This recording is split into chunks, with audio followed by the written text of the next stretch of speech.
leipominen on hauskaa ja pullan tuoksu on vain siellä, missä leivotaan, eli täällä Turun Pallivahassa.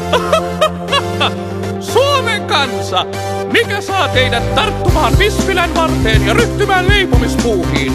Onko se herkullinen tuoreen pullan tuoksu, joka leviää keittiöstä naapuriinkin ja saa veden nousemaan kielelle? Vai onko se tyytyväisyyden tunne, joka täyttää leipojan mielen hänen vetäessään uunista pellillisen onnistuneita leivonnaisia?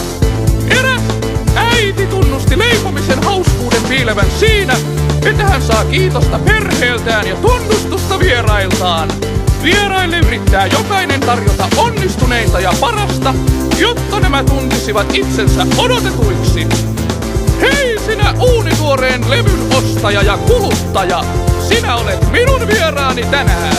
Suomen tunnetuin ihminen Marja Tyrni, eli minä, on leiponut pellillisen lämpimäisiä kesähittejä. Anita Hirvosen sanoin, käyttäytään vaan ja laitetaan yhdessä suut makiaksi ja nautitaan! Ihanaa!